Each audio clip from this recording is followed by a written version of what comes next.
আমাদের শোটা করতেই হবে। আরে কলসো পা মানে গ্রুপের একটা প্রেস্টিজ। যায় বছর আগেও আমি আর অভি এই টাকা হাতে নিয়ে প্রতিযোগিতায় অর্গানাইজারদের দরজায় দরজায় ঘুরে বেড়াতাম। কি বলিস অভি? হ্যাঁ তাই তো।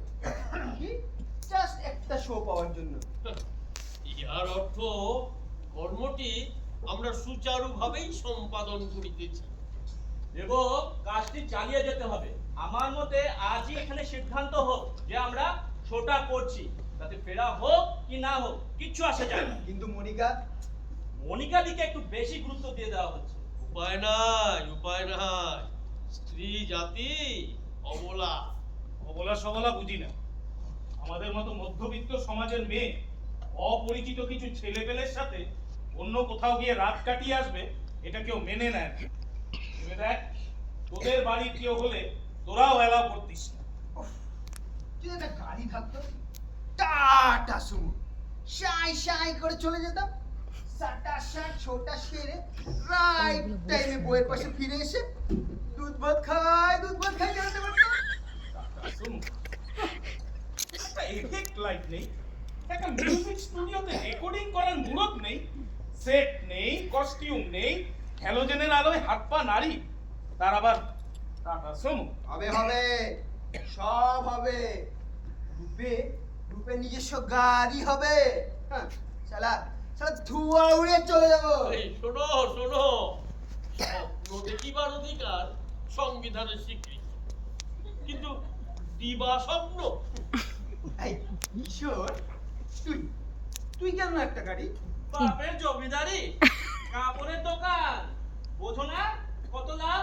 তা কদিন দোকান খুলতে পারি, ওই সিজনে যা একটু ব্যবসা হয়। আরে এই তো চা এসে গেছে। এই তো জয় মোদির জয় মোদির জয়।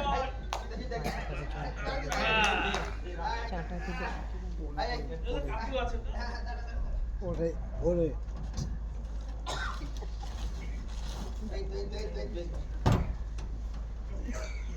বাবা সাইলেন্ট করো মোবাইল। কিশোর, হ্যাঁ তুই তো হাতে হাতে চাটা দিবি। কজন আছো? কেমনে করে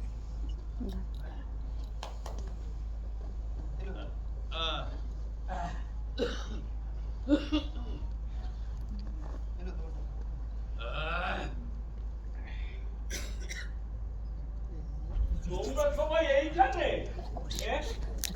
হ্যাঁ, ঠিক সময়ে এসেছি। হবে, সব হবে। তুমি একটু সুস্থির হয়ে বসো তো। ভাই, ওদের একটা চা দে।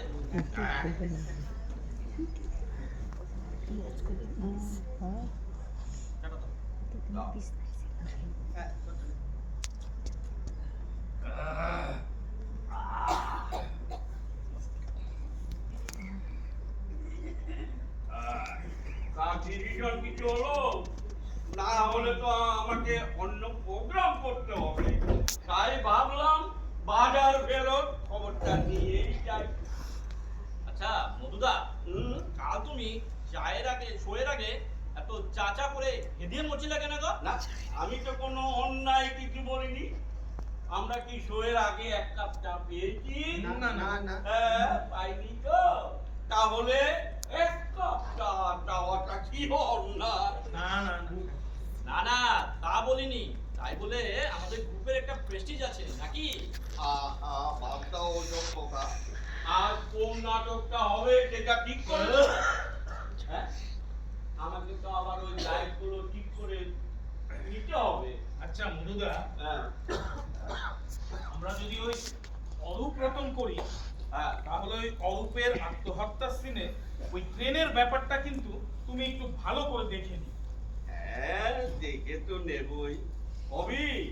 তোমরা তো অভিনয়টাই করো।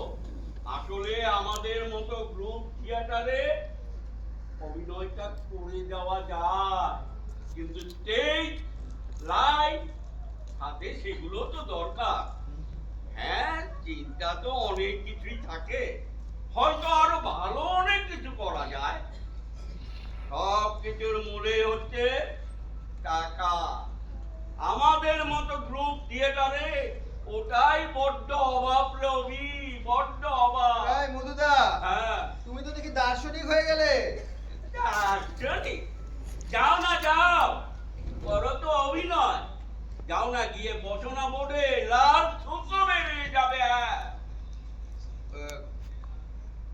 কথা, কাল শোয়ে যে ল্যাম্পটা কেটেছে ও, সেটা তো কিনতে হবে। আমার কিছু টাকার দরকার ছিল। এ, দেবা, তোর কাছে কিছু টাকা হবে? আর শোয়ের পর টাকাটা পেলে কেটে রাখিস।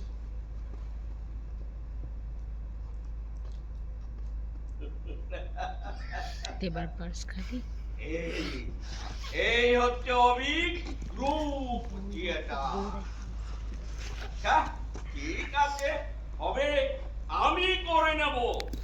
মেয়ের কলেজের ফিসটা আছে, আপাতত সেটা দিয়ে চালিয়ে নেব। তোমরা শুধু অভিনয়টা মন দিয়ে করে যাও। মধুদা, হ্যাঁ, তোমার এই অবদান আমরা কোনোদিনও ভুলতে পারবো না গো। হবে হবে। কাল সারা দিন বাড়ি ছিলাম না, আজ বাজার করে ফিরতে দেরি হলে গিন্নি আর আস্ত রাখবে না। হ্যাঁ, তোমরা শুধু কোন নাটকটা হবে সেটা আমাকে একটু আগে জানিয়ে দেবো। ঠিক আছে। ঠিক আছে, আচ্ছা চলি তাহলে। হ্যাঁ, ঠিক আছে।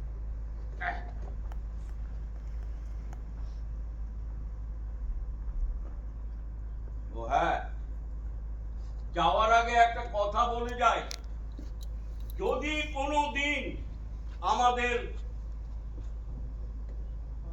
সামর্থ্য হয়ে ওঠে, তাহলে আমি ওই অরূপ রতনের আত্মহত্যার দৃশ্যটা আমি পর্দায় তুফান মেল চালিয়ে দেখাবই। এই তোমাদের কথা দিয়ে গেলাম।